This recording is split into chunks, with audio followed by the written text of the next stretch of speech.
19h34, bonsoir mesdames, bonsoir messieurs. Nous sommes lundi, c'est vrai.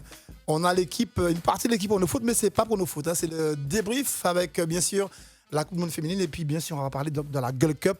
On le sait, bon, on n'est pas forcément en colère, mais on n'est pas non plus heureux puisque les Matinos sont rentrés ce soir avec un bilan qu'on va bien sûr juger dans quelques minutes. On va commencer par les filles puisque le mondial se poursuit avec 2 matchs cet midi, 2 matchs intéressants. Et puis, comment ne pas revenir sur la belle victoire de la France? C'est vrai, on avait dit beaucoup de choses. Finalement, les choses commencent à se dessiner. Avec ce soir Marcel qui réalise l'émission. Et puis, avec nous sur la table, il y a Guillaume Jules. Comment ça, Guillaume? Bonsoir, Guillaume. Bonsoir à tous les auditeurs de la CI. C'est le monsieur Stat, c'est le monsieur Info. Donc, tout à l'heure, on va revenir avec lui. Il y a aussi un autre de la belle équipe de Prono Foot, l'SDMA, Édric, de son prénom. Oui, bonsoir à toutes et à tous. Et puis, il revient le Monégas. Il a son maillot en plus de Monaco. Charles, bonsoir, oui, Charles. Bonsoir à tous, bonsoir à tous les auditeurs. Et bienvenue à tous. Dominique Jodin avec nous, l'ex-entraîneur du club franciscain. Bonsoir, Dominique. Bonsoir. On dira tout à l'heure quel sera le futur club. J'ai des tuyaux. Dominique, ça va? Oui, ça va, merci. Et puis, on est très content de retrouver donc, une voix que vous entendez tous les jeudis. Il est parisien, mais bon, ça fait rien. Marc Canas, bonsoir, Marc. Bonsoir à tous. Heureux d'être là. Ah ouais, je suis content. Jacques Matko est avec nous aussi. Bonsoir, Jacques. Bonsoir mesdemoiselles, bonsoir mesdames, bonsoir messieurs. Vous ne vous cachez encore un parisien. Richard. Bonjour, pourquoi ça te dérange? Ça me dérange pas. On a l'impression que tu nous envies. Pas du tout. Eh ben alors. Pas du tout. Tu nous envies, c'est tout. Il n'y a pas de raison. Mais on a l'impression que Tu tu nous perds envies. tes meilleurs joueurs. Pas de raison. Mais on a l'impression que tu nous envies. Bonsoir à tous. Et puis un grand merci à Jeannot pour le Facebook là. Et puis il y a aussi avec nous Martine, mais bon, elle n'aime pas trop parler. On va quand même dire bonsoir Martine. Bonsoir à tous. Elle écoute le jeudi, elle écoute. Quand Je peux dis dire des bonsoir à sa place. Non, c'est bon. Voilà, donc c'est Marcel qui a ce soir l'émission. Messieurs, bon, on commence par quoi? La belle victoire de Cocorico de la France ou bien on peut en parler? On en a beaucoup discuté la semaine dernière. Il y a des gens qui doutaient. Ça a été compliqué. C'est normal, hein? Ouais, Match coup près, mais Bah l'essentiel est là, 2-1, donc la France en quart. Contre l'ogre. Pas des gens qui doutaient, des gens qui étaient réalistes. Et on l'a vu. Non, mais dans ces matchs-là, c'est serré, on l'a vu en conseil. Non, mais c'est normal, c'est un 8e de finale. Donc, c'est de l'élimination directe. Donc, forcément, c'est jamais des matchs faciles. Mais d'abord, c'est une belle victoire. C'est-à-dire qu'elles sont allées la chercher, cette victoire. Là, c'est sûr. Avec de jolis buts. Et c'est aussi le scénario du match, quoi. Tout un suspense qui dure quand même 120 minutes. Et ça, c'est... Voilà. Et ça, c'est ce qui fait aussi la beauté de ce sport, le football, qu'il soit féminin ou masculin. C'est justement ce type de scénario toute cette dramaturgie qu'on aime dans le sport, quel que soit le sport d'ailleurs, mais particulièrement en football. Richard, sur le match de la France. J'ai vu exactement le match que je m'attendais à voir par rapport à ce que je disais le jeudi dernier. Il fallait s'attendre à avoir une équipe. C'était pas facile, c'était pas joué déjà pour la France et il fallait s'attendre à une réaction du Brésil. Bon, maintenant, on avait parlé des capacités physiques. On a vu effectivement que lors de ce 8e, qu'on pouvait se surpasser et laisser à côté tout cela et véritablement. Mais je crois que dans l'ensemble, la France qui a à un certain moment, j'ai envie de dire que les filles ont souffert à un certain moment, mais je crois qu'elles ont su faire preuve aussi de lucidité au moment où il fallait. Et puis, simplement pour dire, d'ailleurs les commentateurs l'ont dit, souvent, eh bien, la mi-temps, c'est peut-être l'aubaine pour elles de revenir beaucoup plus gonflées. Apparemment, ça leur réussit. Jacques Matko. Non, j'ai vu un match à suspense. J'ai vu un très, très, très beau match de foot, puisqu'on a été, les filles ont été jusqu'au bout du bout. Et la victoire pour la France, donc tant mieux. Mais en tout cas, je voudrais tirer un grand, grand coup de chapeau à une grande dame. On appelle Martha, parce que quand on regarde sa confession intérieure, je pense qu'il y a beaucoup d'hommes qui aimeraient avoir sa technique. Et puis la gardienne aussi, brésilienne, que tu aimes bien, la gardienne. Oui. Oui. C'est bien. Dominique. Oui, effectivement, on a vu un match plutôt serré entre la France et le Brésil. Effectivement, on a vu une équipe de France qui a commencé un peu timidement. Je ne sais pas si c'était l'enjeu qui, en tout cas, empêché à certaines filles de pouvoir développer un bon football. Et puis on pensait que cette équipe du Brésil également, qui était arrivée dans la compétition avec 9 défaites, qui était là un peu comme un épouvantail. Mais on a vu aussi une équipe du Brésil qui a joué avec ses moyens, qui a pu mettre aussi en difficulté cette équipe de France. Et puis ça s'est joué au mental, hein. Aux prolongations, sur encore un coup de pied arrêté, c'est quelque chose qu'on voit de plus en plus dans le football moderne. Beaucoup d'actions qui se terminent sur coup franc ou corner. Bon, tant mieux pour cette équipe de France. Maintenant, place à la récupération. Il y a encore un autre gros morceau dès vendredi. Charles. Oui, le match fut très plaisant. Mais ce qui m'a fait surtout plaisir, c'est que au moment que la France a marqué, on a pu penser que le Brésil allait peut-être perdre leur jeu. J'ai l'impression que c'est à ce moment ils se sont vraiment remobilisés pour pouvoir aller au bout. Mais c'est vrai que ce qui leur a manqué surtout, c'est physiquement la prolongation. Ils ont carrément plongé physiquement. Et il y a quelque chose que je retiens énormément, c'est ce que Corinne Jack a dit. Du moment où on gagne, j'ai toujours raison. Alors, j'espère vendredi. Elle n'a pas tort. C'est évident. Elle n'a pas tort. Elle n'a pas tort. Avec une telle conclusion, normalement, pas de commentaire. Non, elle n'a pas tort. Mais elle a raison. Elle a raison. Ulrich. Oui, moi, j'ai plutôt eu l'impression d'avoir vu un match pas spécialement beau. Moi, j'ai vu un match très compliqué, par contre, pour l'équipe de France. J'ai vu une équipe de France qui a eu énormément de difficultés dans son jeu de passe, dans sa cohésion d'équipe. Mais j'ai vu quand même une équipe de France qui physiquement était largement au-dessus. On a vu que les Brésiliennes, pendant pratiquement une heure et demie, elles ont tenu la dragée haute. Et puis, on a quand même senti que ce n'était pas leur niveau, cette espèce de rythme athlétique-là. Et ça s'est vu dans les prolongations. Et là, elles ont carrément pêché. On a vu des filles avoir des crampes, etc., etc. Donc là, la France était tendue. Donc je pense que c'est peut-être ça qui a peut-être dû les faire déjouer. J'espère que le match le plus compliqué, c'était le match du Brésil et pas le match des États-Unis. Guillaume Jules. Je vais espérer, par rapport à ce que disait Ulrich, pour finir, que c'était le match le plus dur. C'est vrai que ça a été une belle confrontation parce que les deux équipes finalement se tenaient, hormis, comme le signale Ulrich, peut-être l'aspect athlétique où les Françaises ont manifesté, on va dire, beaucoup plus de qualité, en tout cas en fin de match. Et même les statistiques le montrent bien que ces équipes-là se sont tenues, en tout cas de près, pendant une bonne partie du match. Et c'est vrai j'ai un élément révélateur, le nombre de fautes commises. Et c'est vrai que les Brésiliennes, au final, commettent 2 fois plus de fautes que les Françaises. Preuve qu'à un moment, elles étaient dépassées un peu, peut-être aussi un peu par l'événement, les émotions, mais surtout par la qualité athlétique et technique de l'équipe française qui, au final, remporte finalement un match, comment je vais dire ça, j'ai envie de dire mérité. OK. Avant de rentrer, Marc, en tout cas, il y a un constat par rapport à la compo de départ. Elle a changé. Elle a joué avec 2 pointes. Oui, Les coachs, c'est important. Ouais, elle a mis quand même Diani et Gauvin. Oui, surtout. Et puis, elle a fait le choix de mettre Gaëtan Tinet sur le banc. C'est un choix fort. C'est un choix fort, puisque Gaëtan Tinet était souvent l'une des pièces maîtresses de son dispositif.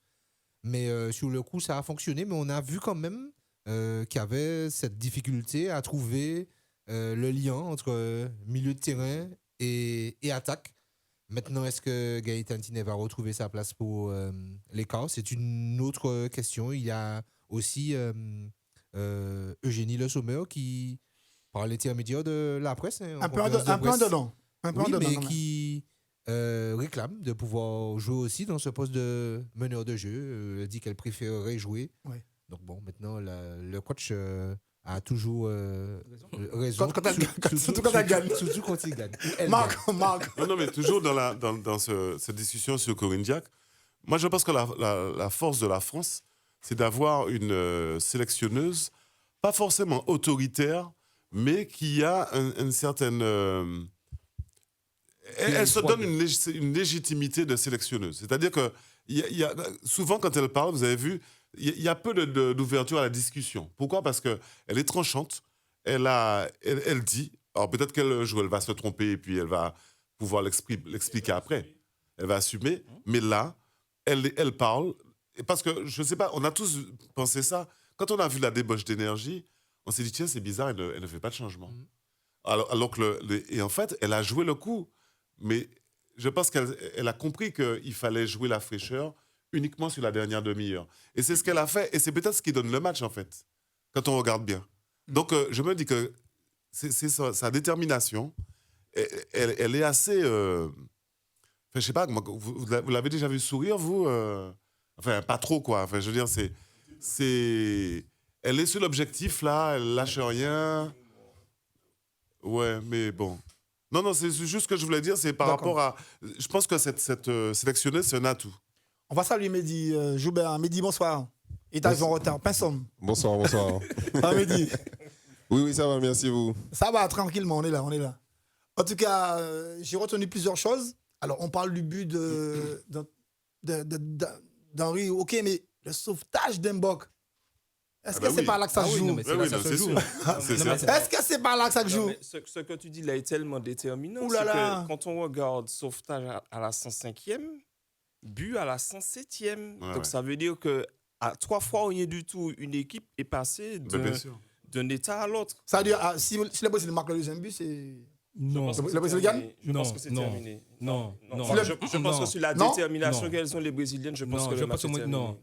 Ils auraient trouvé l'énergie pour égaliser. Bon, on ne sait pas. Charles, tu le penses? Je pense vraiment. Non, Je les sais Français pas. étaient déterminés. Le plan de jeu était mis en place pour pouvoir réaliser ce point-là. Là, pour moi, ce but-là, ça aurait été un coup de malchance parce que durant les prolongations, Ouais, c'est la France qui. La France a eu le ballon. Là, les statistiques le prouvent. Non, moi, je ne dirais pas de la malchance. Au contraire, j'ai vu notamment cette joueuse du Brésil, je n'ai pas son nom. C'est la remplaçante? C'est elle qui a failli marquer le but? Oui. Je crois que c'est la remplaçante. Hein? Non. C'est Debina. Debina. Qui a, Très qui rapide. a mis une misère à la latérale droite de Ouais, l'équipe à de Toronto. France. Torrent. D'ailleurs, Torrent a été remplacé. Pendant tout le Toronto match. a pris l'eau. Elle a été remplacée Et, d'ailleurs.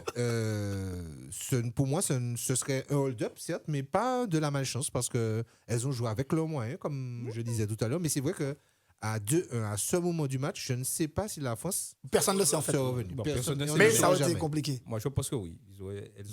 Charles pense qu'elles seraient revenues. Ah oui, elles seraient revenues. Mais en tout cas, Oui, on saura jamais, ouais. ce sauvetage-là a fait le tour. Parce Hein, que vraiment. Moi, ce qui me conforte dans mon idée que ça aurait été très compliqué pour l'équipe de France, c'est qu'on s'aperçoit bien que cette équipe-là, façonnée par Corinne Diacre, c'était... Alors, très certainement qu'elle avait conçu que le Brésil, c'était une équipe très compliquée à jouer, plus que ce que nous, on avait cru sur le plateau. Donc, elle avait façonné une équipe déjà pour être bien solide.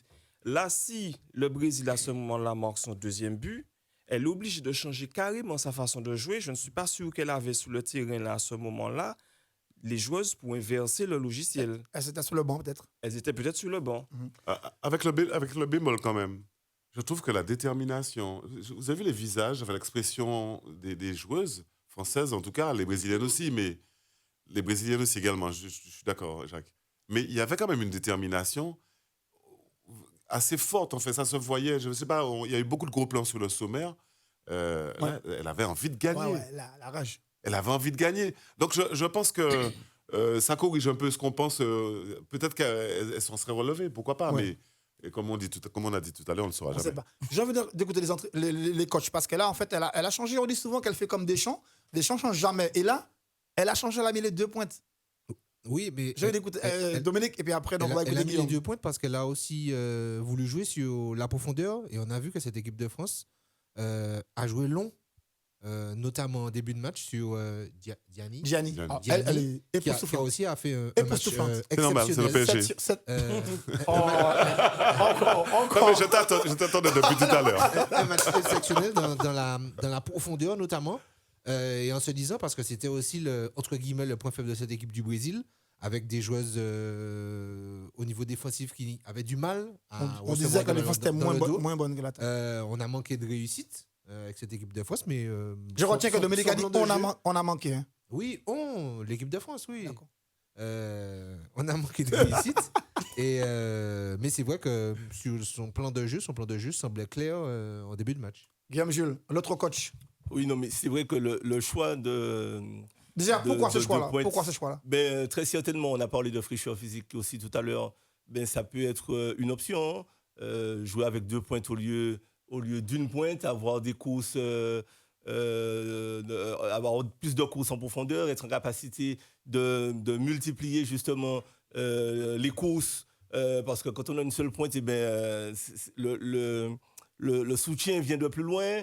Très souvent, on a tendance à le dire, on se sent isolé parce que, voilà, je ne dirais pas qu'on fait des courses dans le vide, mais c'est quand même bien plus simple que d'évoluer avec 2 pointes qu'avec une seule. Donc, sur ce coup-là, je pense qu'elle a cherché peut-être à gagner en profondeur, puisque si elles se sont mises justement à jouer des ballons longs, c'est parce que justement elles avaient prévu quelque part d'exploiter l'espace arrière de la défense brésilienne. Sauf que j'ai trouvé l'équipe moins bonne sur les côtés. Quand il y a 2 pointes, il faut pouvoir. Eh ben, il faut des gens mettre les ballons dans l'axe. Oui, il y a eu des difficultés, on a dit, mais il y a la difficulté de la transition entre le milieu de terrain et l'attaque. Les 2 filles du milieu de terrain, Henry et Boussaglia, c'est ça? Boussaglia. Ont aussi eu du mal, jusqu'à 1 heure de jeu, à pouvoir se mettre dans l'espace entre deux pour recevoir les ballons. Mehdi. Non, pour revenir sur ce qu'on disait là, justement, effectivement, elle a changé de dispositif au départ, sur le papier, mais sur ce que j'ai vu du match, Diani, elle jouait comme elle jouait quand elles ont le dispositif habituel. Donc finalement, Gauvin, elle était isolée. Et alors que normalement, il y a une qui joue en appui, une qui demande un peu plus en profondeur, mais finalement, Diani, elle était sur le côté, puis elle centrait. Elle a fait ce qu'elle fait à chaque match. C'est elle qui met le centre. C'est l'impression que j'ai eue moi. Et justement, les deux milieux qui finalement, le milieu est habituellement plus fourni avec Tiné, mais là, elles étaient les 2 à plat et j'ai trouvé qu'elles avaient finalement du mal à jouer. Et puis, on essaie de partir sur le côté. Et puis, finalement, à gauche, vu qu'il n'y avait pas d'ailier, entre guillemets, il y a eu peu de centres qui sont venus de la gauche. Ouais. Donc, le jeu a été totalement apporté sur le côté droit. D'accord. Finalement, Gauvin marque un but sur une sorte de diagonale. Chaque match, elle marque. Richard, sur le changement, justement, Richard, avec ces 2 pointes, comme on l'a dit. Bon, je ne vais pas revenir sur les 2 pointes. C'est vrai que je pense que c'est l'observation un petit peu de cette défense brésilienne. Ouais, on disait le Brésil moins bon en défense. Peut-être que c'est ça, le choix a été fait à partir de cela. Mais je constate aussi que les latérales de la France ne montaient pas beaucoup. Ne montaient pas du tout. Alors, est-ce que là aussi Toronto, c'est impossible pour elle. Hein? Oui. Elle avait une cliente. Donc, ne montait pas du tout. Donc, ça peut aussi expliquer le fait que les centres, justement, là où les latérales pouvaient prendre les couloirs, là, il n'y a personne qui prenait ces couloirs-là. Ce sont les milieux qui auraient pu faire cela, mais on sait très bien qu'au niveau du milieu, c'était aussi compliqué. Donc, tout ça fait partie du scénario. Mais je voulais voir effectivement les latérales monter, mais je sais aussi qu'elles avaient des clientes quand même sérieuses. Il ne fallait pas prendre ce risque-là. Mais donc, cette faillite, j'ai envie de dire, entre guillemets, des centres, peut s'expliquer aussi. Il y a un centre, c'est le but et c'est... En général, à ce niveau-là, si elle ne monte pas, c'est parce que les choses sont prévues comme ça. Oui. Je suppose bien. Jacques, sur l'équipe du Brésil, l'animation du Brésil, Jacques, il a vu le match, mais il ne regardait que le Brésil. Jacques a supporté le Brésil, ça? Ah, mais Diane est la gardienne. Ah bon? Je pensais que c'était Martha. C'est quoi? C'est Barbara, ça? Barbara. Mais les gars, vous avez vu ses cuisses? Non. Non, vous avez vu ses cuisses? Ah non, mais c'est une athlète de très... Bon, j'ai pas vu ça. Jacques, c'est le jeu du Brésil, Jacques. Je disais simplement que c'était un des premiers matchs où le Brésil avait sur le terrain Martha, Christiane et puis Formiga. Donc, il y a aussi, elle a peut-être aussi. Ah, mais Dibina m'a fait forte impression. Elle a peut-être aussi pensé à ça. Elle a peut-être mis, je parle de Corinne Diac, une équipe, pour pouvoir contrer éventuellement la force de frappe elle a peut-être nourri son milieu de terrain pour que les trois dames-là, notamment, parce que, excusez-moi, je reviens sur Martha, c'est impressionnant. On va en parler. Quand on voit à son âge, ce qu'elle fait. Mehdi, franchement, Martha, elle a quel âge? Elle a 34 ans. Ah bon? Je pensais qu'elle avait 40 ans. Non, c'est Formiga qui a 41 ans. Oui. Elle a 34 ans. Mais franchement, quand on voit une dame jouer à ce niveau-là, avec ce qu'elle fait techniquement... Même Mehdi aurait du mal à la Elle temporisait énormément le jeu et c'était agréable à voir. Parce qu'elle a relancé court quand il fallait, elle a relancé rapidement quand il fallait. Donc c'était agréable à voir. Et d'ailleurs, j'ai des amis qui se disaient qu'elle aurait été bien, en plus surtout avec son discours après le match. Ouais. Où elle a dit elle défend la cause féminine aussi. Il faut que la nouvelle génération prenne les choses en main, etc. disait que ça serait bien qu'elle signe à Paris. Parce que sur son profil et sa mentalité, ce sont des joueurs comme ça qui manquent au PSG. Je pense qu'elle masculin. serait peut-être mieux à Marseille. Je le masculin. Quand l'équipe va. Mais oui, c'était agréable à voir. Non, c'est vrai. Elle gérait vraiment le jeu de main de maître. C'est vrai que, bon, en tout cas, moi, j'étais impressionné, Marc, par cette Ah Martha. oui, complètement. Moi, ce que j'ai trouvé, c'est que. J'ai trouvé que la France a marqué. Enfin, plutôt, la France a marqué un moment où je trouvais que c'était pas forcément mérité à ce moment-là par rapport à la maîtrise du jeu. Et donc, il y a le retour. Ensuite, après, le match est quand même extrêmement équilibré. Et je trouve que c'est grâce à elle qu'elle arrive, par rapport à ses partenaires, à calmer le jeu. Elle garde le ballon. Elle garde le ballon. Tout le monde est un peu plus rasséréné, j'ai envie de dire, une fois qu'on a le ballon. Et on peut développer des choses, on peut tenter des choses. Et je pense qu'elle a fait énormément de bien à cette équipe. Puisqu'ils ont quand même contesté la victoire pendant un sacré longtemps. Messieurs, le VAR est encore. Et juste avant, rapidement. c'est une joueuse très, très, très classe. Très classe, esthétique. Et on a vu aussi Elle qu'elle avait mis est belle son aussi. rouge. Elle est belle aussi. Elle a mis du rouge, hein, c'est du vrai, rouge à lèvres. ça c'est du vrai rouge à lèvres. Oui, mais c'est pour vous dire quand même que c'est. Non, c'est un Elle message, est un élégante. message féminin. Ouais, ouais. Oui, c'est ça. Oui, Je pense c'est clair. qu'elle défend la cause féminine, je crois. Oui, tout à fait. Elle est extrêmement engagée dans la cause féminine et notamment au Brésil. Et c'est vrai que pour revenir au jeu, c'est elle qui a donné le tempo. Notamment, et à plusieurs reprises, elle est venue défendre au niveau de sa défense, mais au niveau de la maîtrise technique, c'est vrai que c'était beau à voir. Monsieur, je le disais, le VAR est encore intervenu. Alors, le but de la France, Gauvin. Faute ou pas faute? Selon vous? Oui, sans VAR. Sans VAR. Dans un premier temps, il y a une main. Le but refusé. Il y a une main de Gauvin, et puis il y a une charge de Oui, Gauvin c'est sur le gardien. la Je ne gardienne. sais pas si elle avait le ballon. Je ne sais Enfin, pas. je ne suis pas tellement sûr sur la charge de la On gardienne. écoute chacun. Débat. Ulrich. Ouais. Ah non, moi j'ai regardé encore une fois le ralenti pas plus tard que ce midi. Dans la chronologie, je vois la main de Barbara qui essaie de dégager le ballon. Elle n'y arrive pas. Elle n'a pas le Elle ballon. envoie le ballon pratiquement sur la tête, le corps pratiquement de Gauvin. Et à ce moment-là, le ballon termine sa course au fond des filets. Donc là, je ne sais pas. Alors peut-être qu'après, il y a une petite charge de Gauvin puisque les deux sont lancés. Donc elles finissent par se percuter. Très certainement que l'arbitre a dû estimer que c'était peut-être plus prudent de siffler. De refuser le but. Oui, de refuser le but. Parce que, non, mais bon, honnêtement, moi, je pense que si le but était accordé, je ne sais pas, je n'aurais pas trouvé ça scandaleux. Charles. Pour moi, au départ, il n'y a pas de la charge sur la gardienne, parce que la gardienne, pour moi, avait déjà Elle n'a pas le ballon. Elle avait déjà perdu le ballon. Oui. Attends, même si elle est là, la manière qu'elle est sortie, elle n'attrapait pas le ballon. Ouais. Peut-être la main plus favorable. Mais je partage l'avis du Will que si on avait accordé le but, moi, je ne vois aucun inconvénient. Mais c'est vrai, en regardant les images détaillant le VAR, on est presque obligé de dire, bon, on ne peut pas accorder ce but-là parce qu'il y a cette faute-là, il y a une charge aussi, limite. La France n'a pas eu, sur le deuxième match, un pénalty un peu généreux. Non. Un pénalty à retirer. Oui, il me semble. Donc peut-être que c'était dans la tête de l'arbitre. D'ailleurs, les On commentaires, va pas le faire deux les fois. commentaires étaient que dans ce sens, on a dit que la France a déjà été avantagée. Est-ce qu'il faut pas. Ouais, c'est ça. Est-ce qu'il faut Voilà, pas. voilà, c'est ça. Attention, on ne va pas prendre de risques. Ah ouais. Dominique. Non, mais moi, Sur le but. j'ai donné mon point de vue. Hein. Et effectivement, si l'arbitre avait estimé que le but aurait pu être valable, justement parce qu'on était en France, Brésil-France, elle n'aurait sûrement pas hésité à donner ce but à l'équipe de France. Pour moi, contrairement à ce que tu disais, Louis, si le but avait été accordé, ça m'aurait choqué. Oui, parce qu'il y a vraiment il y a un fait de jeu. Oui. Ouais. Richard, sur le but. Je ne vais pas ajouter plus que ça. Hein. Je suis un peu d'accord avec Dominique. Donc pour toi, le il but faut a été refusé. Pour moi, c'est assez logique.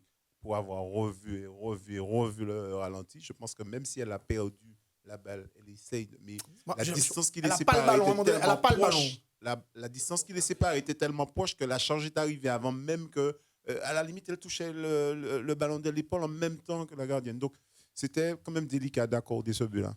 Jacques. Monsieur Var. Tiens, Jacques. Non, moi, il y a d'abord main, et puis en plus, je pense que c'est le contact entre les deux joueuses qui l'a fait lâcher. C'est le contre-coup qui l'a fait lâcher le ballon. Je ne sais pas. C'est ma vision des choses. Que... Puis je dis une chose, à tous ceux qui nous écoutent ce soir, préparez-vous parce que la Ligue 1 avec, avec le VAR, la VAR, ça va être très sportif. Parce qu'il y aura des choses qu'on n'a pas l'habitude de voir siffler qui seront sifflées, notamment les fameux pénaltys avec le pied sur la ligne. Ça, c'est quelque chose qui va être visionné. Il est 20h.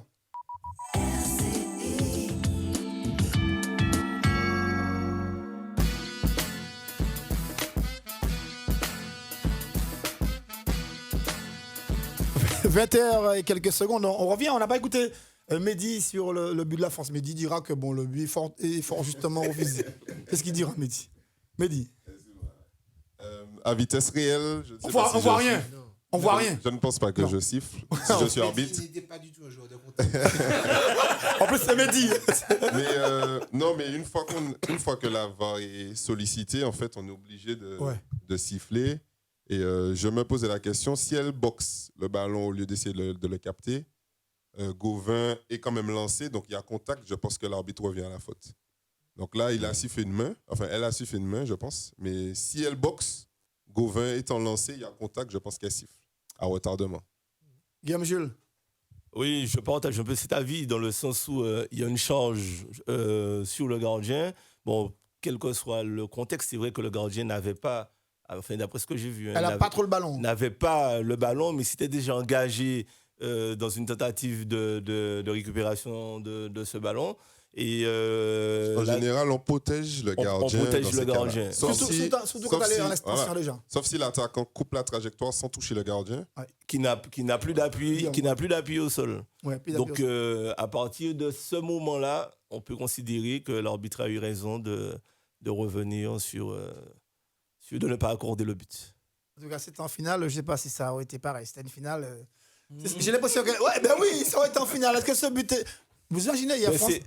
Non, mais justement, c'est l'aspect, c'est la gestion des émotions. C'est-à-dire que l'arbitre, cette décision qu'il prend là, qu'elle prend, l'arbitre, elle doit être capable, à l'occasion d'une finale, de prendre la même décision parce qu'elle doit être capable de s'appuyer sur les mêmes faits qui plus est, sont visibles.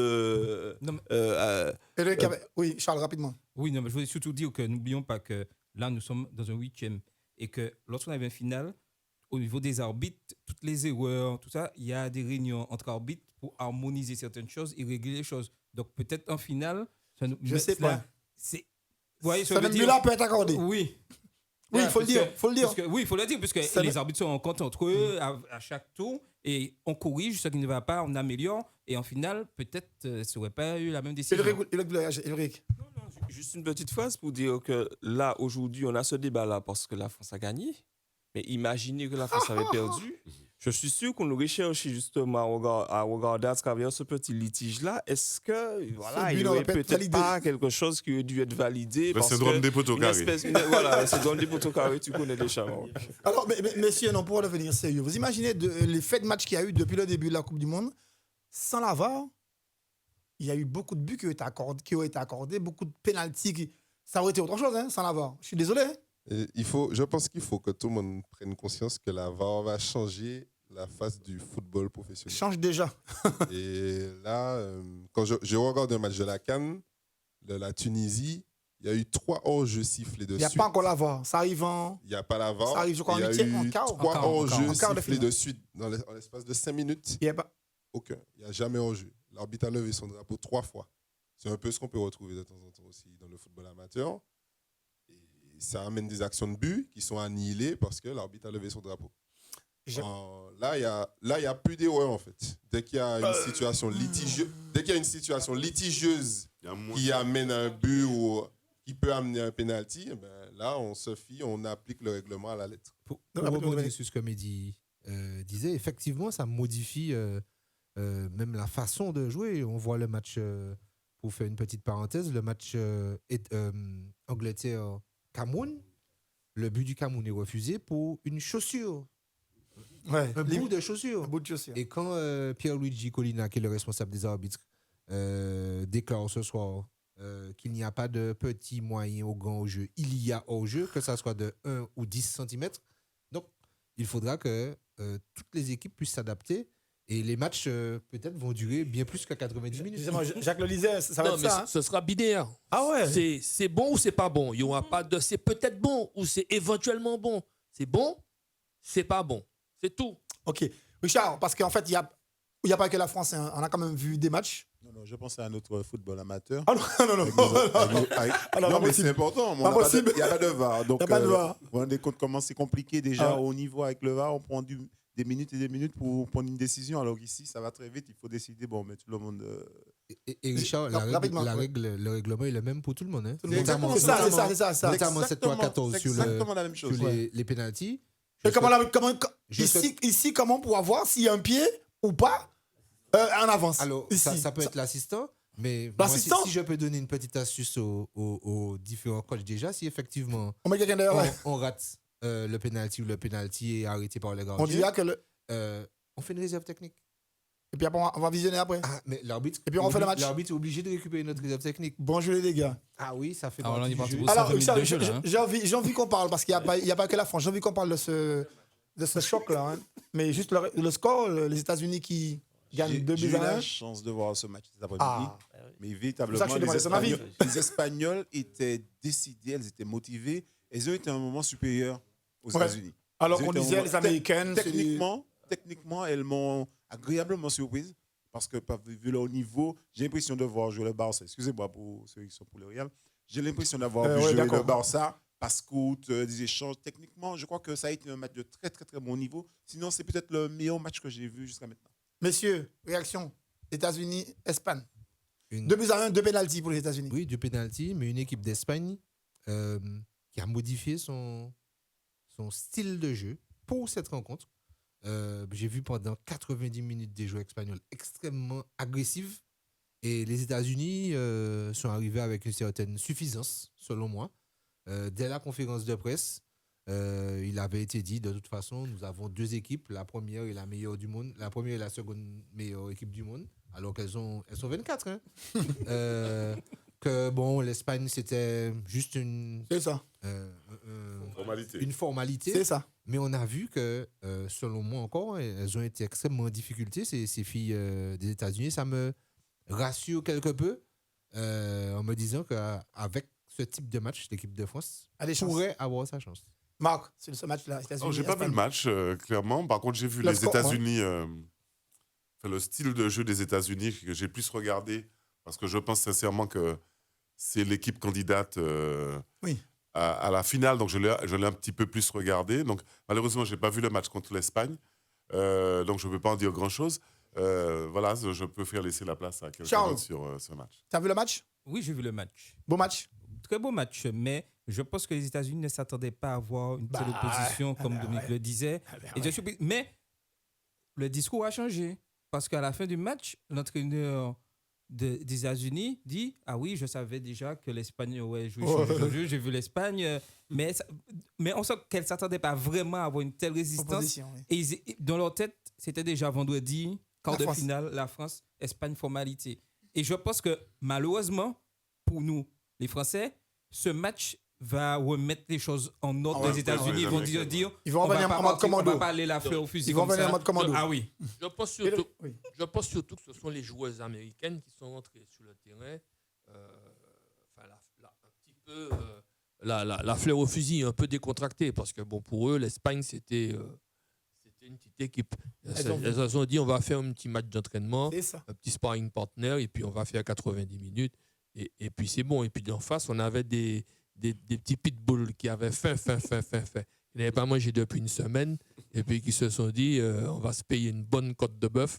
Et puis, mais c'est vrai que c'est pas les États-Unis qu'on connaît, quoi. Ulrich, À mon avis, l'équipe de France a vu dans ce match-là les prémices de ce qu'il faudra faire très certainement. est-ce qu'elles pourront faire? Non, mais déjà le bloc bas qu'a utilisé l'Espagne, un bloc relativement bas, avec beaucoup de longs ballons sur les attaquants et attaquantes. Exactement, c'est plutôt ça. Je pense qu'à mon avis, l'équipe de France, avec des armes en plus que l'Espagne, eh bien, a de quoi inquiéter, mine de rien, cette équipe des États-Unis. Parce qu'on s'est rendu compte que finalement, le bloc bas de l'Espagne a énormément gêné les attaquantes américaines. Elles ont eu énormément de difficultés à trouver des espaces, à trouver des combinaisons. Même si on sentait que physiquement, elles ont toujours quelque chose en plus, mais bon, voilà, elles n'ont pas pu développer leur jeu comme elles avaient l'habitude de faire d'habitude. Et ben, moi, à mon avis, je pense que ce sont des indications pour le match de vendredi après-midi. Guillaume Jules, est-ce que le coach partage même avis? J'ai vu un peu le match, je veux dire, par bribes. Hein. Bon, peut-être pas suffisamment longtemps pour donner un avis là-dessus. Par contre, je peux réagir sur ce que disait Ulrich. Déjà, c'est vrai que les matchs, surtout à ce niveau-là de la compétition, les matchs ne se ressemblent pas. Et les équipes ont coutume de jouer avec leurs forces et faiblesses. Et c'est vrai que l'Espagne a fait cette option parce que c'est vrai qu'en face, bon, il y a l'ogre américain. Mais je crois que la France a montré depuis le début de la compétition d'autres valeurs. Et la France évoluant aussi à domicile. Ça ne sera pas forcément un choix. Alors, tu t'arrêtes en disant qu'il pourrait éventuellement prendre des informations sur ce match, c'est vrai. Mais je ne suis pas sûr que les joueuses françaises sont dans des dispositions mentales pour jouer ce match. Oui. Oui. Mais je voudrais juste ajouter. Oui. Mais je voudrais juste ajouter, tout à l'heure, il parlait de bloc bas, mais jusqu'à maintenant, on n'a vu aucune équipe vraiment qui ont joué contre les États-Unis passer par les ailes et vraiment déstabiliser la défense. L'Espagne a refusé de jouer dans ce sens-là. Et on remarque bien que lorsqu'elles ont essayé, parce que lorsque les États-Unis ont marqué, elles ont essayé, et c'est à ce moment qu'elles ont pu égaliser. Et je pense que la stratégie, c'est pas trop de jouer bas, mais c'est avec la France, avec les ailiers, là, essayer de mettre plus, c'était à droite et à gauche, on peut déstabiliser cette défense des États-Unis. Parce que jusqu'à maintenant, les 4 matchs, personne n'a fait ça. La défense, tranquille. Hein? Guillaume termine. Oui, donc non, mais je partage. Hein. L'idée, c'est qu'en réalité, la vérité du match, même en préparant le match, surtout avec la charge émotionnelle, parce que c'est un pas de plus, on est déjà en quart de finale. La France évolue à domicile, il y a toute une pression qu'il faut gérer. On a un adversaire à Paris. À Paris, c'est pas pareil hein, quand on joue en province. C'est pas des points, c'est un 45 000. On a un adversaire qui est ce qu'il est, qui sort un match qui finalement, les Espagnols, bon, elles perdent le match 2-1. Elles sont, j'ai envie de dire, tout près de réaliser peut-être le pari qu'elles avaient tenu, mais en même temps, qui c'est qui gagne le match? C'est comme les Allemands. À la fin, qui gagnent, c'est les Allemands. C'est les Allemands. C'est les États-Unis qui gagnent. Donc, bon, oui, aussi. Marc. Non, peut-être que le match de vendredi va se jouer, ce serait une affaire de gardienne. Parce que si les États-Unis ont un point faible, c'est bien leur gardienne. Que je trouve nettement moins. Que je trouve nettement moins intéressante. À contrario, Bouhaddi a été assez énorme, j'ai trouvé, hier après-midi. Et je l'ai vraiment... parce que d'habitude, on dit toujours le maillon faible dans le foot féminin, c'est les gardiennes. On a l'impression que les cages sont trop grandes pour elles. Il y a même des débats pour... Ulrich l'a dit. non, mais c'est vrai, il y a même des débats très officiels pour réduire les cages. Les baisser en hauteur. Est-ce qu'on peut... Parce que des fois, elles sont perdues. Et je dirais, le temps d'aller au sol pour récupérer un ballon est beaucoup plus long que chez les hommes. Ouais, c'est clair. Non, les détentes ne sont pas les mêmes. C'est un manque d'entraînement, c'est tout.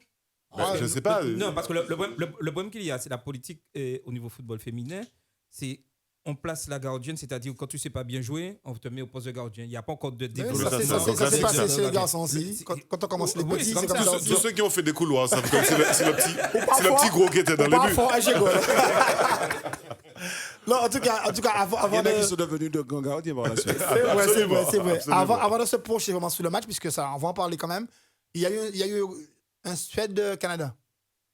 Oui, mais Suède-Canada. La Suède, attention, ça peut être un client. Suède-Canada, effectivement. Un penalty pour le Canada, et puis malheureusement. Penalty arrêté. Arrêté par la gardienne. C'est une bonne gardienne, hein, là. Oui, bonne gardienne. À mon avis, bien sûr.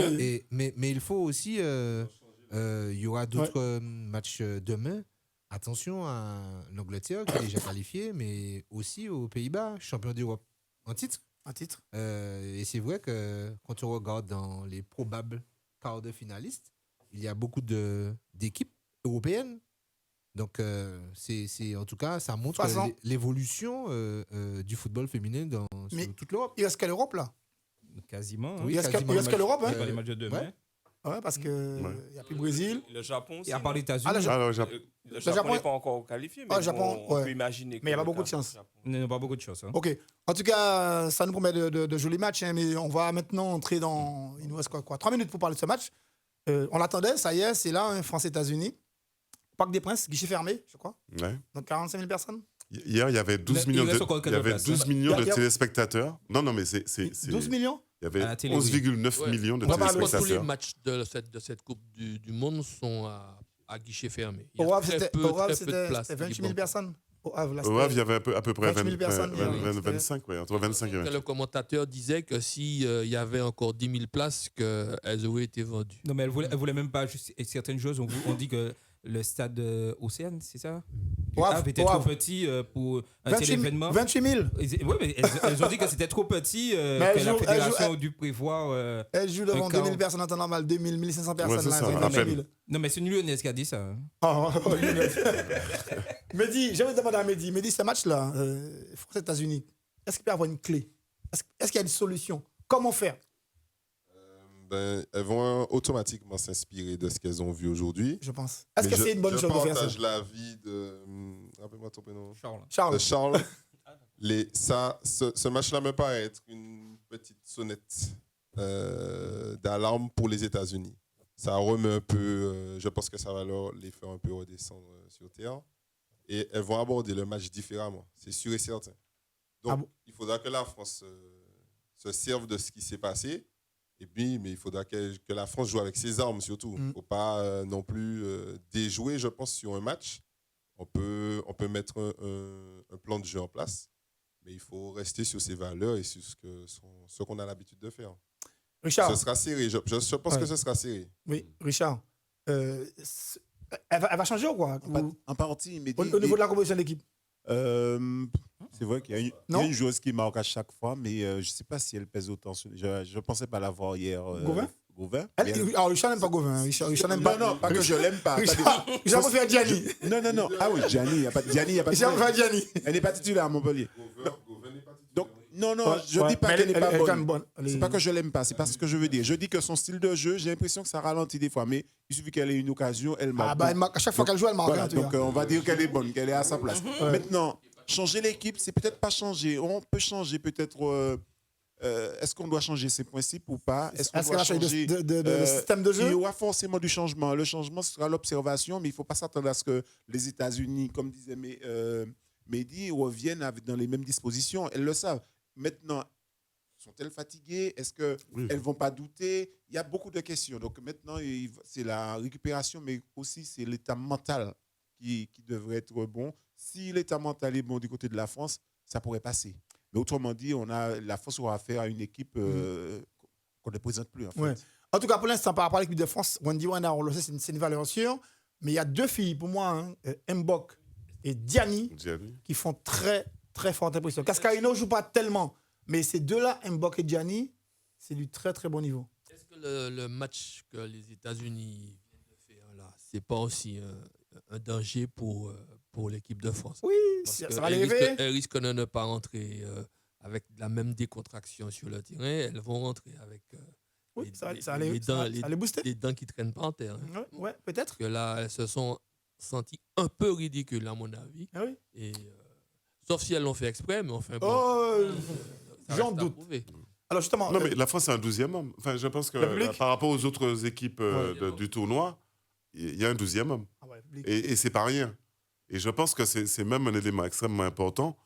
Ce qui fait qu'en général, un pays qui organise la Coupe du Monde chez lui a toujours quand même un avantage. Il y a une erreur quand même. Ce match-là devait se faire à Marseille. Donc je pense que... À Marseille, ça va jouer. Ah ouais. Ça va jouer pour l'équipe de France. Ouais, Marc, ça aurait été à Marseille, franchement, ça aurait été la folie.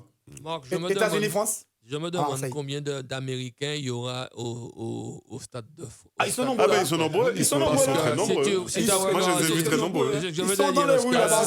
Ah bon, je veux Non, te mais dire. comment Je les ai on vus va très, très nombreux. Comment on voit que la télévision américaine, tu vois, depuis les chaînes a réservé les Trocadéro pour présenter chaque jour une émission Ouais. sur le football féminin. Ah, bah ouais. C'est qu'ils sont déterminés. Oui, oui, oui, oui, oui. Non, non, il y a du monde, hein, il y a du monde. Alors, en tout cas, je vous disais que la clé, il y a quand même 2 joueurs dans l'équipe. Et puis la gardienne aussi, Boigny, à mon avis, fait un bon mondial. Boigny, Mais c'est ouais. vrai que Nbok, je suis franchement impressionné. Ouais, ouais. Le coach, là, Guillaume Jules, le coach. Oui. Nbok. Je vous ai un peu lâché. J'ai vu ça. Deux secondes. Mbok, là, Oui, oui, non, mais c'est oh là là, c'est oui, oui, impressionnant. non, mais c'est du très haut niveau. Ouh là Et là. puis, non, ça fait toujours plaisir déjà de voir des joueuses évoluer avec un tel niveau de jeu, parce que j'ai failli dire technique, mais c'est ça ce qu'il y a pas. C'est ça justement qui fait vraiment la force de cette joueuse, c'est qu'il n'y a pas que de la technique. On se rend compte que c'est une joueuse qui est complète et qui est vraiment capable justement comment je vais dire ça, de donner une vision, je vais dire, du football. De donner une image, de donner une image du football qu'on attend, qu'on a découvert maintenant, que beaucoup ont découvert maintenant au travers de cette Coupe du Monde, mais dont pas mal ne s'en doutaient pas. Ok, avant de faire la pause et de parler de la Gold Cup, on va quand même faire un tour de table pronostic. France-États-Unis. Tiens, on va commencer par Mehdi. Mehdi. Le pronostic, Mehdi. Je pense que ça peut aller en prolongation. Je dirais 1-1 et en prolongation avec le soutien et puis du stade et de tous les pays. Mehdi dit 1-1 prolongation. Et puis une victoire de la France en prolongation. D'accord. Jacques. Ça, c'est le genre de. C'est le genre. Je sais que tu n'aimes pas. Non, j'aime pas parce qu'il y a le cœur et puis. La raison. Et la raison. Est-ce que ça parle de prolongation? Le cœur me. Non, c'est ce que j'allais dire. Le cœur me dit prolongation. Et puis, un vieux coup de patte qui part. Qui permet à la France de gagner. Mais quand on regarde quand même la puissance des Américaines, ça peut être aussi une prolongation. Mais là, c'est le physique qui va jouer. Richard. C'est compliqué. Richard, prolongation. Petit score pour moi, d'un côté ou d'autre. Ouais, je vois bien une prolongation et puis des tirs au but. Je vois bien ça, une prolongation et des tirs au but. Maintenant, j'ai cru comprendre que Alex Morgan avait eu un petit coup cet après-midi. Bon, enfin, il est revenu sur le terrain. On n'en parle pas beaucoup. Hein. Elle a fait une saison à Lyon en 2013-2014, Rapinoe. Rapinoe. Donc, ces 2 joueuses-là, pour moi, ce sont celles qu'il faudra surveiller. Et là, c'est une affaire de défense. Mbok devra être encore au-dessus parce que là, elle a flotté un petit peu hier, légèrement. À un moment, elle s'est retrouvée. Ouais. Mais il va falloir... ce sera un match nul. Prolongation. Ah bon? Tir au but. Martine, qui est une femme, elle va me dire ce qu'elle pense. Martine, prolongation? Non, j'estime que la France peut gagner. Ah bon? Oui. Oh, c'est une femme qui dit que la France va gagner. Elle est la seule à dire ça. Hein? Marc? Alors moi, je vois je pense que ce sera très difficile. Je vois une victoire de 2-1 après prolongation. Ah ben, tout le monde voit prolongation alors. Ouais. Dominique? 1-0 dans le temps réglementaire pour les États-Unis. Ah bon? Vous avez vu que je note? Charles? Qui m'a encore ça? 2-2. 2-2? Tir au but. Victoire de la France. Wendy Wenner. Peut-être 4. Le dernier tir au but. Ah ouais, elle marque. Oui. La France mais elle gagne. égalise pendant les prolongations. Et la France gagne. Oui, au tir au but. Ulrich? Moi, je vois, encore une fois, mon fameux bloc bas de l'équipe de France. Ouais. Mais je vois aussi une victoire de l'équipe de France 1-0 dans le temps réglementaire. Ah ouais? Carrément. Guillaume Jules? Ben, il faut je sais pas, il faut, je vais pronostic. C'est ça, je vais pronostic. C'est déjà trop mon truc, les pronostics, mais bon, je vais me lancer. Je dirais des prolongations aussi, et puis pour faire durer le suspense, pourquoi pas une victoire des Françaises, au tir au but. Alors, au tir au but. Juste, monsieur, est-ce que vous avez le sentiment que les Martiniquais qui supportent l'équipe du Brésil masculine supportent l'équipe féminine? Oui. Est-ce qu'on a ressenti ça? Oui, mais l'engouement n'est pas le même. Oui, c'est pas le même. C'est pas la même chose. Pas la même chose? Non. Parce qu'il n'y a pas de passé. Enfin, je parle de supporters brésilien, martinico-brésilien. Il n'y a pas de passé.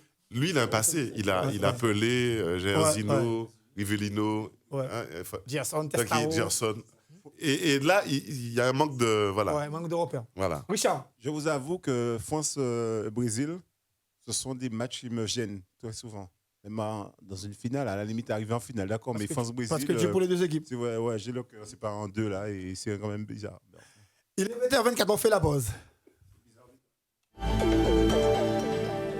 La Drift du Manicou, l'une des courses les plus originales de la Martinique, avec la traversée des 12 quais de la rivière Blanche à Saint-Joseph. Inscrivez-vous à cette course semi-nocturne, départ 17h le samedi 29 juin 2019. Événement organisé par le club Manicou en partenariat de DJ 113 et la ville de Saint-Joseph. La Drift du Manicou, course ouverte à tous, coureurs, marcheurs. Inscription en ligne à www.clubmanicou.com. Infoline 06 96 82 82 51. Partenaire principal DJ 113, ainsi que les jus Royal, Gatorade et RCI. Malchance, conflits familiaux, divorce, difficultés financières. Vous cherchez une vraie solution à tous vos problèmes? Contactez vite Pandit Rambaba, votre astrologue indien, guérisseur spirituel, expert en lecture sur visage, photos, paume de la main et horoscope. Il vous aidera à résoudre tous vos soucis. Amour, famille, travail, santé, chance, protection, examen. Résultats rapides. Pandit Rambaba vous reçoit 7 jours sur 7 au 48 rue Victor Schellcher à Fort-de-France. Plus d'infos au 06 96 44 22 68.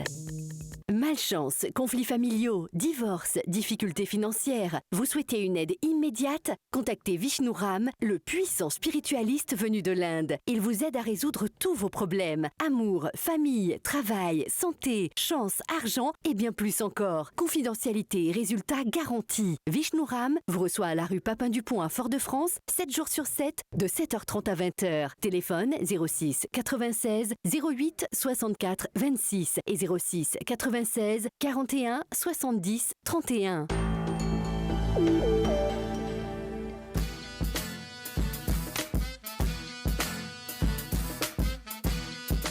20h20, messieurs, 20h, on revient à 20h26. On ouvre la page. Donc, avant ça, Jean-No nous a dit son pari, c'est 3-2 pour la France. C'est ça? Oui. Pendant les prolongations, mais. Non, pas réglementaire. Ah, ben, Jean-No nous dit 3-2 pour la France, réglementaire. J'ai noté ça. J'ai noté ça. Moi? Chaud. Dès que tu bégayes. Ouais, c'est vrai, je bégaye. Non, je pense que ça va être un petit but à 0 pour la France, mais moi, ma buteuse, je l'ai choisi. On dit, ouais, non. Corner, coup de tête, un but à 0. C'est ce qui ferait une belle Coupe du Monde. Pour moi, c'est le sommet. Le sommet, elle est moins bien.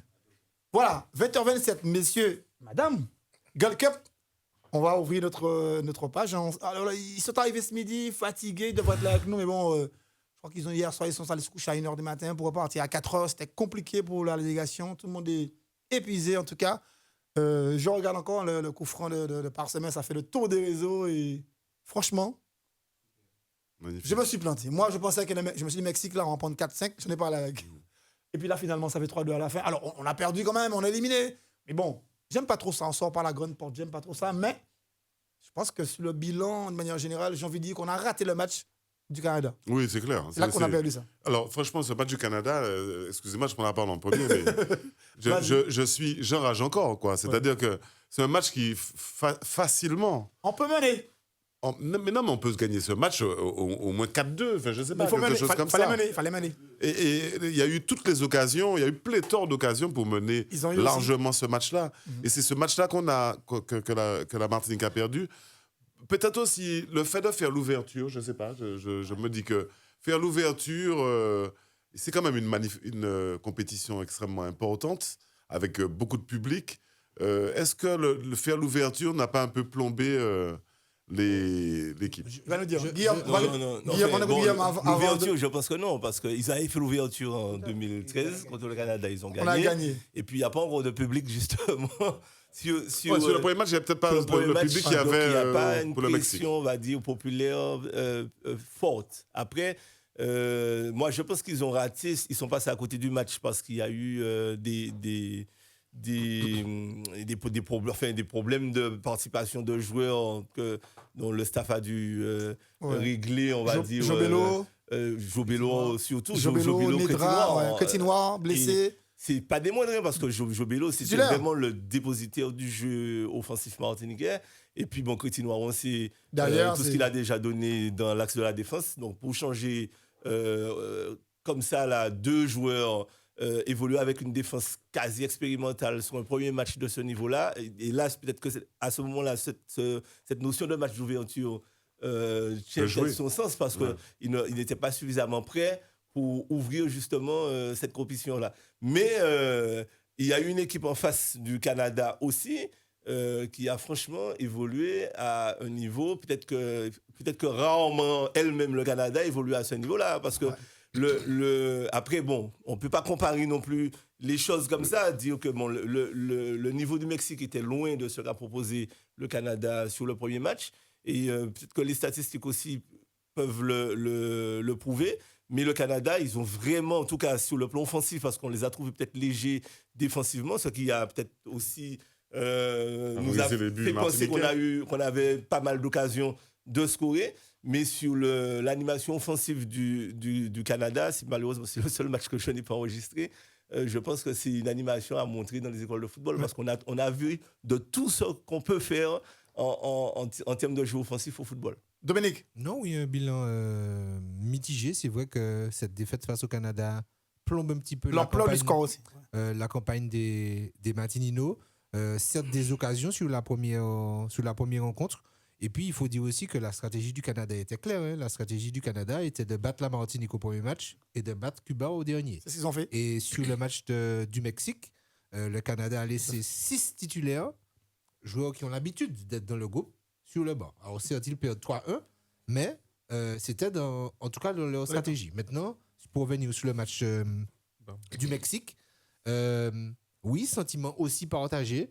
C'est vrai qu'on a abordé le match, on a été discipliné, organisé, mais je rappelle qu'on ne marque que sur 2 coups de pied arrêtés. Donc le coup franc extraordinaire de Kevin Parsemin et le coup de tête de Delem suite à un corner. Un magnifique coup de tête aussi. Oui, magnifique coup de tête. C'est joli but. Et puis, il faut dire aussi qu'on a eu encore un grand Loïc Chauvet dans les buts, parce qu'il sauve 3 ou 4 occasions nettes. Contrairement au match du Canada. Et ça aurait pu faire aussi sur ce match un score fleuve pour le Mexique. Alors certes, le Mexique déjà qualifié, mais avec toujours, en tout cas pour le Mexique, cette obligation de ne pas perdre. Pour terminer, puisque s'il perdait 1 ou 2-0, il ne serait plus premier suite à la victoire du Canada face à Cuba 7-0. Charles? Oui, pour moi, la sélection de Martinique a fait un tournoi satisfaisant. Pour moi, dès le départ, je savais que les choses auraient été compliquées face au Canada. Parce que comme disait Dominique, le Canada était venu préparer pour ce match. Le premier match, c'était vraiment capital. Mais le fait, déjà, la dernière fois, j'avais dit que on m'a fait remarquer que ça ne pouvait pas jouer, mais les conditions, transport, etc., là, c'est très difficile. Et je pense que émotionnellement et mentalement, on n'était pas tout à fait prêt pour ça. Et je pense que cet aspect des choses, il faudra essayer de modifier. Et je pense aussi que l'apport de joueurs professionnels n'a pas été, pour moi, suffisant. On a dû avoir, mais je sais que c'est difficile d'avoir plus de joueurs. Mais je pense qu'on avait de véritables joueurs professionnels au poste clé. On aurait pu vraiment, surtout face au Canada, on aurait pu avoir élevé le jeu. Et vraiment, les conditions, ce n'est pas facile. Mais je pense qu'on doit être fiers des Martininos, de ce qu'ils ont produit comme jeu. Certes, le premier match, c'est un accident, mais ça arrive. Mais fiers. Et ça montre pour l'avenir, surtout pour les prochains matchs en septembre-octobre, qu'on peut réaliser quelque chose. Édric? Moi, je suis aussi dans l'état d'esprit général. La Martinique a fait un parcours honorable pour moi sur cette Gold Cup-là. Encore une fois, les regrets, on les connaît tous, c'est sur le premier match contre le Canada. Tu l'as dit, Julien, c'est une équipe quand même qui était quand même bien huilée. Moi, j'ai été quand même très étonné de voir leur qualité à jouer entre les lignes, chaque fois à trouver des espaces entre le milieu de terrain et la défense de l'équipe de Martinique. Et chaque fois une fois que ça jouait là, chaque fois, et après ça déployait du jeu et c'était tout simplement fantastique. Et maintenant après, j'ai dit, c'est un parcours qui était honorable. Il y a des joueurs qui ont tiré, à mon avis, pour moi, leur épingle du jeu. Le vétéran, entre guillemets, Daniel Herrel, près de 70 caps et quelques. Moi, je trouve qu'il a vraiment, Alors, même s'il y a eu la première erreur qui a été fatidique peut-être même pour le restant de la compétition, pour l'équipe de Martinique, je trouve que Erel, il a fait un très bon tournoi, de même que Chauvet. Et un petit peu à l'instar de ce que dit Charles, les professionnels ont manqué un petit peu de quelque chose. Ouais, d'accord. Ouais. J'ai envie de rajouter Samuel Camille, que j'ai trouvé qu'on absolument a- excellent. Qu'on a découvert. Moi, je ne le connaissais pas. franchement. J'ai trouvé vraiment très très bon. Enfin, très solide et qui a rien lâché. Vraiment, magnifique joueur. Richard, Ouais. bilan, on a des regrets quand même. Ouais, bon, les regrets, bon, ben, là encore, on va reprendre la chanson. Le Canada, c'est dommage. Par la suite, bon, c'est vrai que Cuba est un adversaire, il fallait donc se rattraper. Jusqu'à maintenant, j'avais dit, encore jeudi dernier, que les professionnels étaient au même niveau que les nôtres. Et c'est pas la peine. que là, face au Mexique, on a vu quand même qu'ils ont mouillé leur maillot. Camille, je m'apprête à parler de lui, il m'a laissé une très bonne impression, ainsi que Fortuné. Ils ont été percutants, particulièrement Fortuné. Il a été percutant, il a osé, il a joué avec beaucoup d'audace. Et véritablement, à certains moments, j'ai l'impression d'avoir vu l'équipe du Canada face au Mexique. Pour vous donner un petit exemple. Donc, c'est là que les regrets viennent. Les fondamentaux du football, à savoir toujours en mouvement, se mettre à disposition des autres, toujours donner des solutions. On a vu ça de façon régulière. Maintenant, c'était face au Mexique qui n'a pas pour autant, j'ai envie de dire, forcé véritablement. Le Mexique a joué. Bon, l'essentiel c'était de gagner, n'a pas appuyé forcément sur le champignon. Je n'ai pas l'impression qu'ils sont allés chercher de leur réserve pour battre la Martinique. C'est vrai. Donc, il y a des regrets, mais je crois que c'est en apprenant, en jouant ainsi. Donc, on apprend. Et puis, je compte sur le staff avec Mario et les autres. Pas Mario, Mario Bocali, oui, c'est bien ça. Et les autres pour tirer les enseignements qu'il faut pour repartir de l'avant, quoi. Parce que nous avons du potentiel, nous avons ce qu'il faut. Mais il faut se donner les moyens également. Et puis, à travers ça, je pense aussi au football jeune derrière, qu'il faudrait peut-être... cette vague-là va passer demain, il faudra voir aussi derrière. Il faut commencer. Voilà. Jacques Matko, no Martinino. Non, je pense qu'on a fait un parcours honorable parce qu'il ne faut quand même pas oublier que le Canada, c'est l'équipe nationale du Canada. Que Cuba, c'est l'équipe nationale. Il n'y a que nous qui ne sommes pas nation, là. Oui, j'allais dire que c'est l'équipe nationale de Cuba et l'équipe nationale du Mexique. Et nous sommes... L'équipe du département. Oui, nous sommes une équipe départementale, donc il faut dire les choses telles qu'elles sont, même si ça peut vexer certains. C'est une réalité. C'est une réalité. Donc je pense qu'on a fait un parcours honorable, on n'a pas été ridicule, on n'a pas pris de valise. Et donc bravo Martinino. Mehdi. Passer en dernier, ça... Ah, mais il faut bien premier. Non, mais je suis arrivé en retard. Ben oui. Tant pis pour moi. Comme Jacques disait, quand on recontextualise un petit peu, on se rend compte que la Martinique, du haut de ses 400 000 habitants, peut réussir à produire de belles choses face à des nations de millions d'habitants. Donc, qui dit millions d'habitants dit normalement un certain nombre de joueurs de haut niveau qui est plus important. Donc, moi, c'est ce que je retiens. Et puis, donc c'est vrai que c'est dommage, mais qu'on recontextualise, c'est un exploit d'être là et de faire ces prestations-là. Et puis, je pense que, en fait, ce que j'espère, c'est que ça continue à augmenter le niveau du football local. Plus il y a des joueurs locaux qui participent à ce genre de compétition-là, plus logiquement le niveau du football local augmente. C'est ce qu'on espère.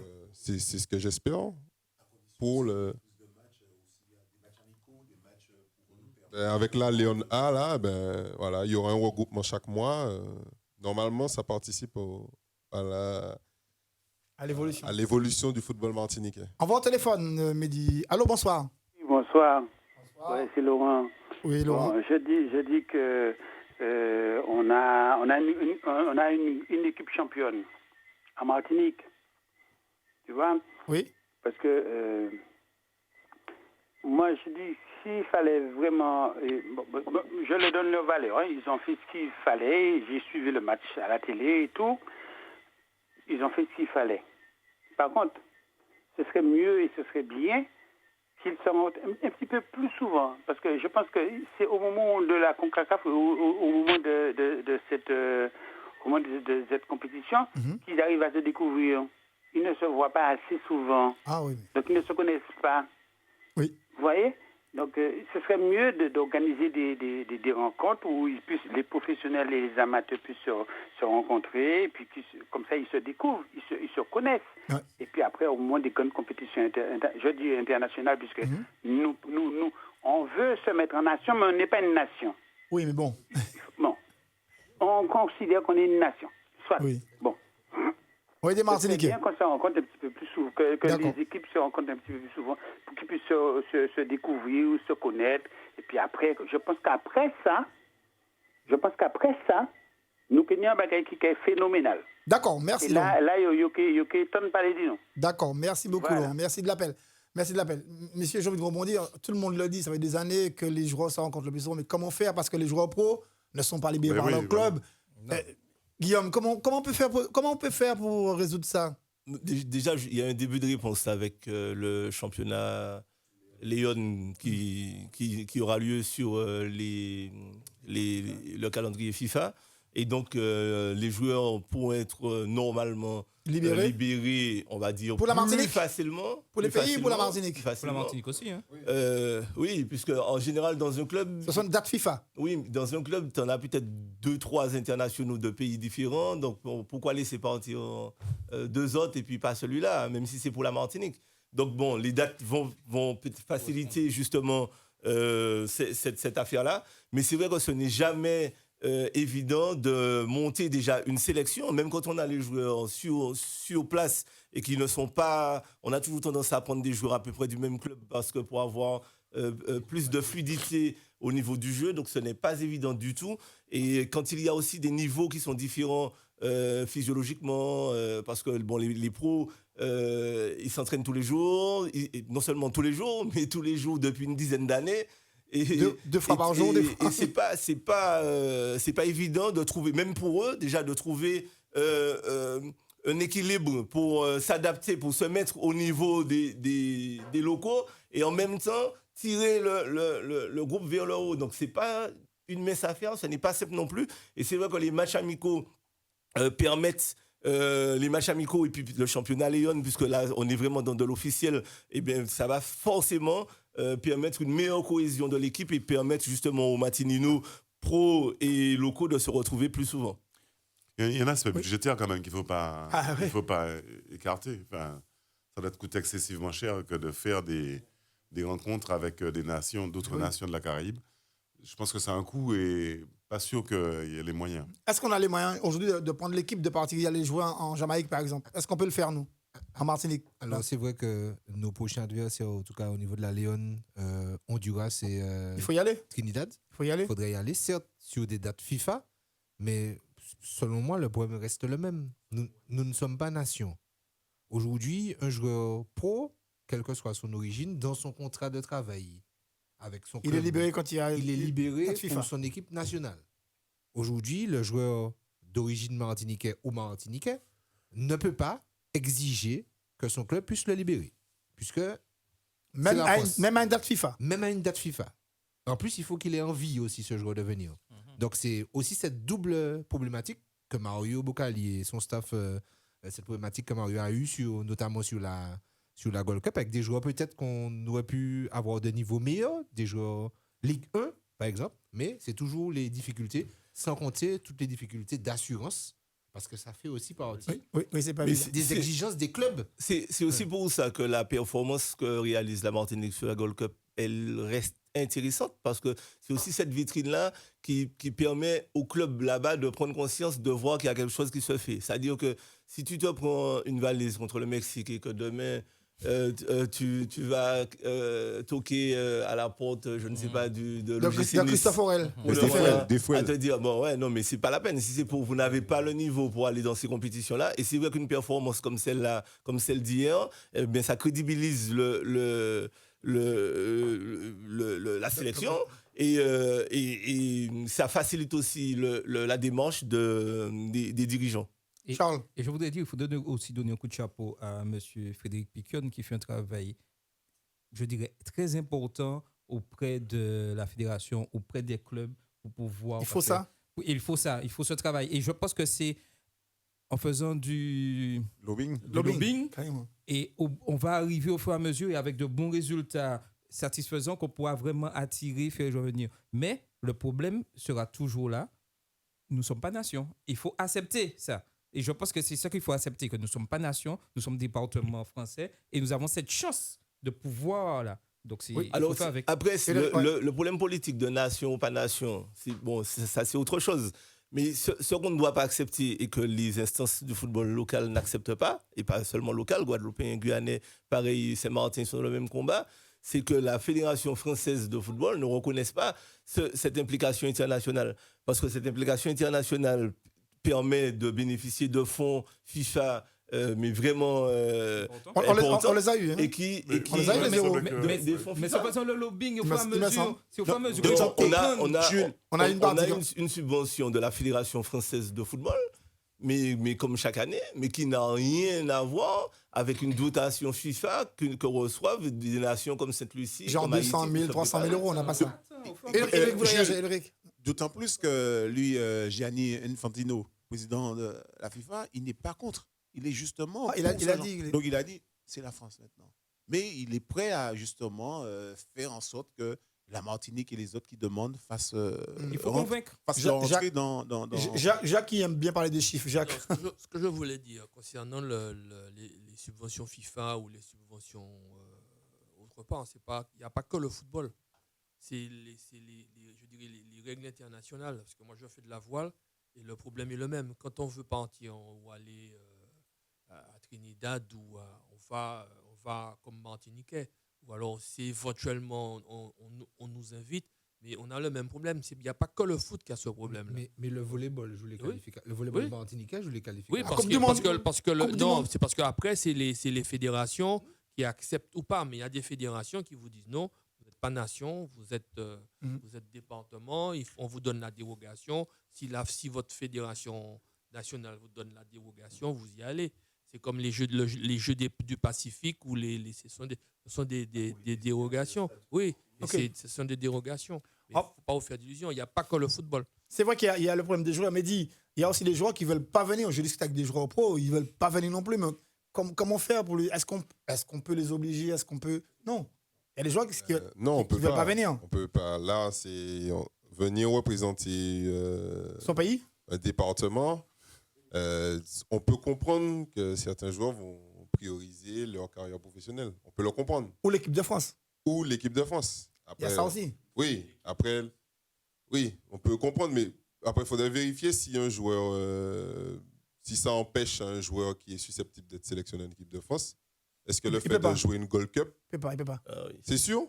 Oui, depuis Malouda. Là. Tu comprends l'histoire de Malouda? Oui, c'est pas possible. Mais non, mais là, pour l'instant, l'occasion ne s'est pas représentée. Et même pour jouer, il faut arrêter sa carrière, je crois, c'est 3 ans après? 2 ou 3 ans après?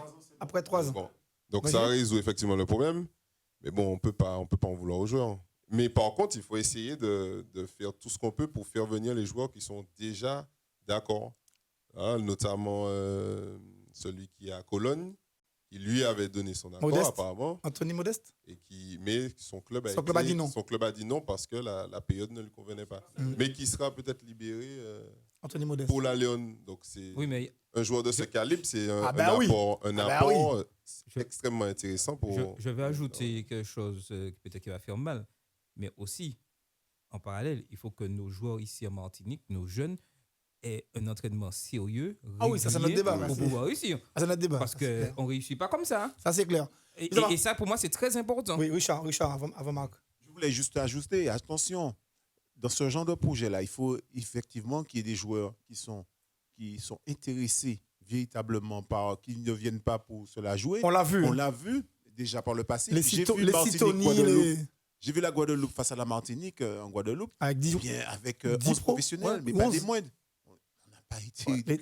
Les tacalfouettes. Lorsqu'on fait ce genre de projet, il faut aussi que l'individu accepte de rentrer dans le moule comme joueur martiniquais. Parce que le problème aussi, c'est que nous avons des joueurs d'origine martiniquaise qui n'ont aucun vécu avec ici, etc. C'est pas évident, l'intégration, jouer à ce niveau-là. Donc maintenant, lorsqu'on accepte, on mouille réellement le maillot et puis on rentre dans l'état d'esprit. Marc, on va parler d'un garçon qui a été nommé, Christophe Herrel. Il est ambitieux par rapport à l'équipe de France. Il a des ambitions. Oui, oui. non, Est-ce mais- qu'on peut demander à Christophe de venir en sélection de Martinique maintenant, comme ça? Oui. Dernièrement, il n'y a pas eu Brillant, puis pas mal de joueurs qui avaient été libérés par les clubs de Ligue 1 pour venir jouer. Oui, pour mais la c'était plutôt des sélection. joueurs en fin de carrière. Enfin, Ouais. je veux dire qui n'étaient pas des joueurs majeurs. mais un mec comme Il y avait Christophe Christophe aussi qui était là, non? Non. Non, il y avait le joueur qui avait fait une pige de 6 mois au Real Madrid. l'ancien Faubert. Bordelais. Il a Faubert. joué là. Il a joué. Voilà, en même Faubert. temps, il y avait Donc- Brillant, il y avait Faubert, il y avait quand même certains joueurs qui étaient venus. Mais Voilà. justement, je n'ai pas compris la différence entre ce qui s'était passé à ce moment-là, des joueurs qui avaient été libérés, et puis là, cette Non, période-là. après, c'est une question de saison. Alors, Donc, quand vous êtes club de Ligue 1 ou même des clubs en Europe, enfin, des premières ligues et autres, c'est compliqué de libérer un joueur dans un calendrier qui va de juin à juin de l'année d'après. Déjà, pour Donc, la Cannes, c'était compliqué. Pour Voilà. la Cannes, c'était compliqué. D'ailleurs, ça a été Vous avez des déplacé. problèmes d'assurance, vous avez des problèmes de. Et puis, on est sur des coûts qui n'ont rien à voir avec le coût du football amateur. Donc, c'est extrêmement compliqué. Guillaume, oui. Si le club te dit d'accord, je le libère 15 jours, mais pendant 15 jours, tu prends son salaire. Et ça, c'est pas... Ça, c'est juste pas possible. On a eu des problèmes. Non, c'est ce que je veux te Alors- dire. Donc, le club a le droit. Hein, parce que pendant 15 jours. Quoi? Mais si c'est dans le contrat. Ouais, le contrat mais du joueur on- te En dit, fait, on est à sur partir- le même- on va on voir- est sur le même débat. C'est toujours Oui. le statut, justement, Oui. de, Voilà. Du joueur. non seulement du joueur, mais c'est le statut de la sélection aussi, qui fait que le joueur, que le club n'a pas le choix. Le club n'a pas forcément son avis à donner. Si Voilà. le joueur C'est part, il ne date part FIFA, pas. il part. Il est sélectionné, le joueur sélectionné, il a une obligation de répondre à la sélection. C'est les règlements internationaux. Il a l'obligation, mais pour peu que cette sélection soit une sélection qui soit reconnue par la FIFA, et à partir de là, les clubs n'ont rien à dire. J'ai personnellement eu à faire On a la eu des joueurs démarche qui ont- sur des joueurs. J'étais surpris de l'attitude de club, parce que je venais tout mielleux à petits pas, parce que je ne me sentais pas moi personnellement, mais ma sélection légitime. Eh bien, le club m'a répondu, vous avez envoyé une convocation aux joueurs, c'est une compétition internationale reconnue par la FIFA, eh bien, on vous le libère.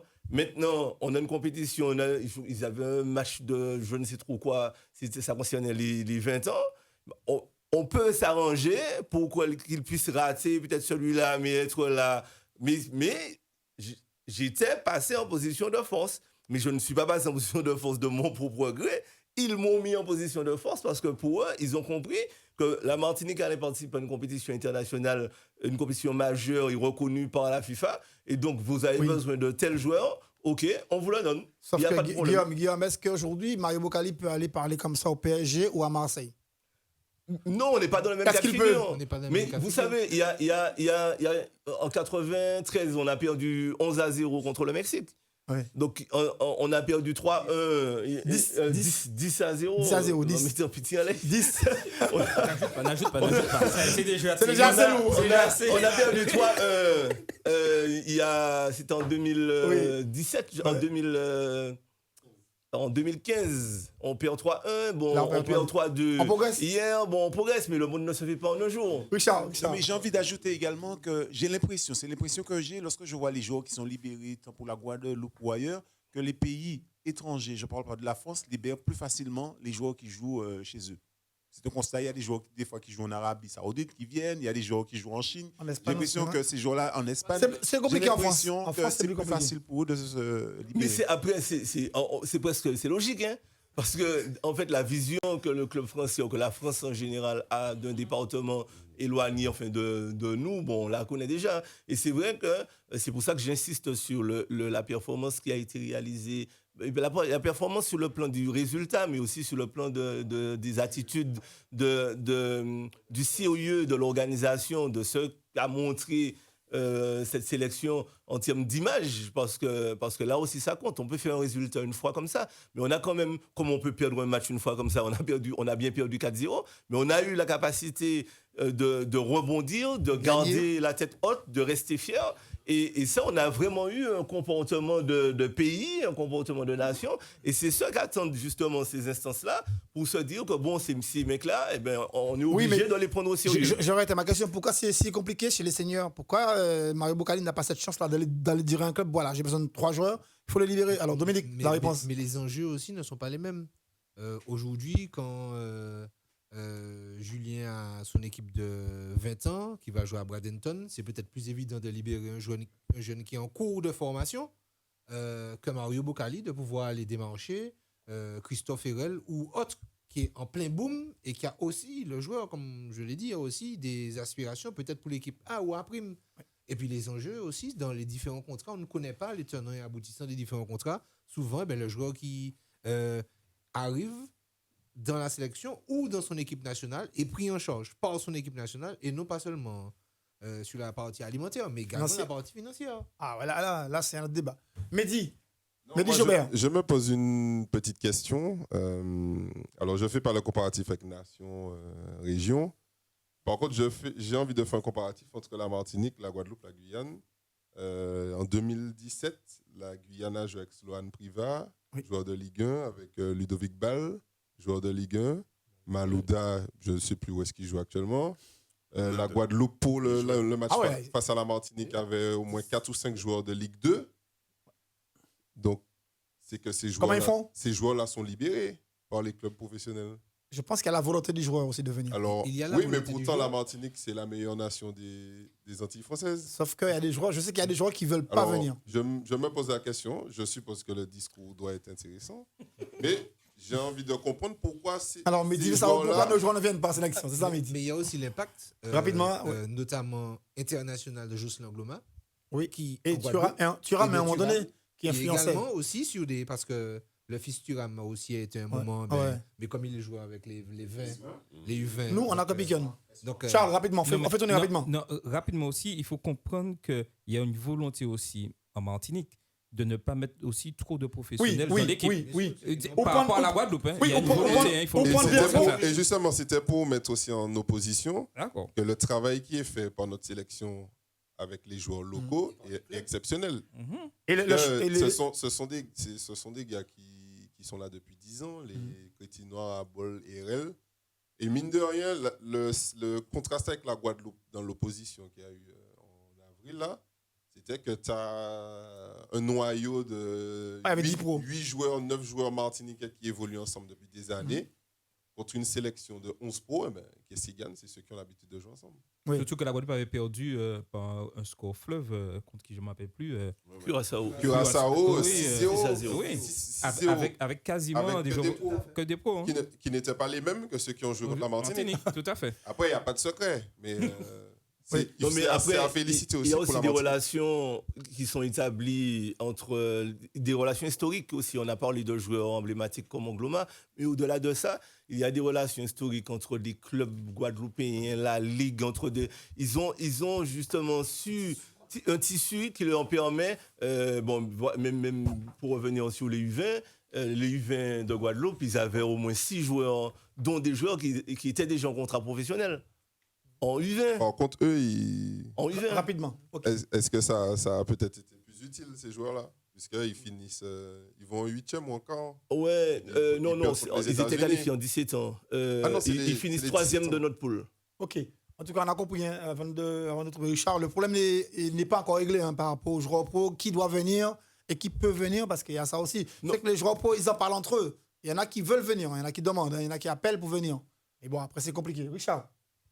Juste pour faire une petite entaille à cela, juste pour vous dire que, puisqu'on parle de joueurs pro, vous n'êtes pas sans savoir que du 8 au 12 juillet, il y aura un camp de perfectionnement avec Luc Sonore, Dominique Bijota ainsi que Jean-Luc Théory.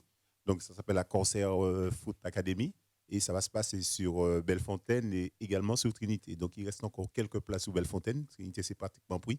Donc là aussi, c'est une manière d'aborder les choses pour montrer aux jeunes de 12 à 15 ans quand même qu'il y a du sérieux, qu'il y a des éducateurs qui vont les aider certainement pour mettre en place ce projet, mais que ça commence aussi par cela, apprendre aux jeunes justement, leur donner des bases, vu de l'extérieur, et je crois que des parents qui nous entendent, qui Merci, sont déjà Charles. manifestés, peuvent encore. Charles Itoré, gardien de l'équipe de France. Il était en 82, il était présent au mondial. 82, oui. 82, il y a Bijuta. Il était petit, hein. Très petit, très petit. En tout cas, pour revenir à la sélection avant de terminer, c'est vrai qu'il y a aussi le choix de prendre des joueurs qui ont joué ici. Parce qu'à un moment donné, c'était ça. Les joueurs qui ont commencé à jouer ici, comme Christophe Herel, pour le groupe Martinique, ces joueurs-là étaient prioritaires parce qu'ils ont commencé à jouer ici. Moi, je m'oppose franchement à des joueurs qui connaissent même pas ici, même pas en vacances, qui sont nés là-bas, qui sont martiniquais, qui viennent jouer. Moi, je ne suis pas d'accord. Mais après, vous savez, ce sont des choix Ça, politiques. c'est moi. Oui, mais ce sont des choix politiques qu'on n'est pas force. Enfin, on peut toujours les commenter. Mais après, ça vaut ce que ça vaut à un instant T. Et après, on peut passer aussi à autre chose.